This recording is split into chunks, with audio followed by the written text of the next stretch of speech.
task of this is our second year.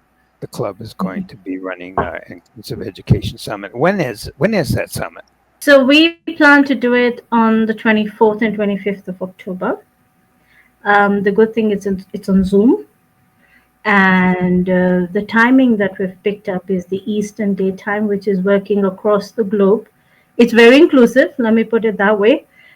We make sure that we don't leave our brothers and sisters out. We definitely have tried to be as inclusive as we can for these 2 days.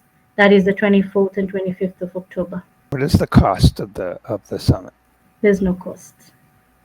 Excellent. Except for the internet that they will need, because it's going to be on Zoom, I believe, the platform, but there's no cost to register. I think this weekend we're going to be actually putting out that registration information so people can sign up. But until then, if they're interested, there's an email or something they can write to. Yes, we have the club email for now that they can access. I believe our website from last year is still running. It's updated with all the information. We even have blogs on it now. So all the information is available there. However, if somebody still feels that they're not able to access our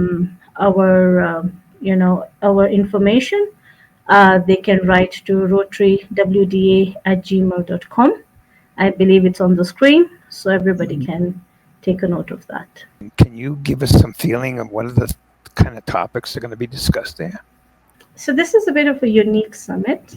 Let me begin by saying, well, when normally we attend inclusive education or any education related summit, it tends to be very academic in the sense that people who are already into special need education or inclusive education or integrated education for that matter are the ones who tend to, attend these summits. But this time, and this is what the summit's beauty is, that we want those whose voices have not been heard to come forward.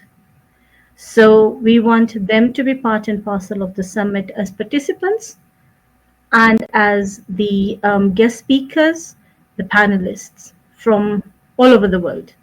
So we will have some renowned speakers, some renowned organizations, which we cannot, for obvious reasons, cannot disclose names yet.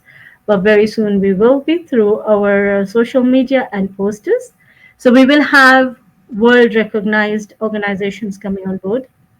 We will have people who have been advocating for inclusivity in various forms coming on board.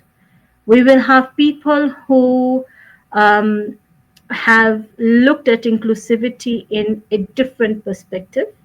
They will be coming on board.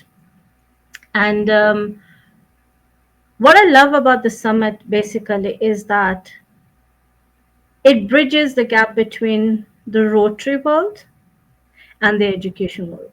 That is what I love the most about the summit. So these are Rotarians who are also coming on board, giving us their time, their resources, and their efforts, if I may put it that way, who are coming on board and helping us run the summit. Some of the topics that I think would interest some of the listeners is talking about the future of inclusivity, talking about AI in inclusivity, that's a hot topic, talking about mental health in inclusive education. As I said, it's about the ecosystem. So we are not leaving anyone behind from that ecosystem. Of course, when we look at the technical aspect of it, we have somebody who's going to talk about the universal design for learning, the UDL, how it impacts, people in classrooms, how it affects learning in classrooms.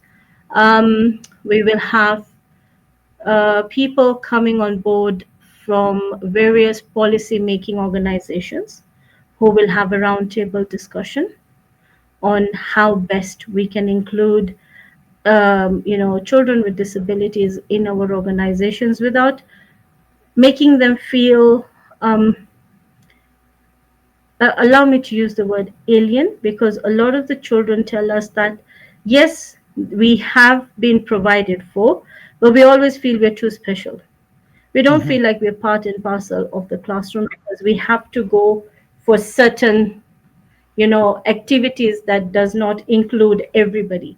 So how are we able to bridge those gaps? I think that is a very important discussion we're going to have at the summit.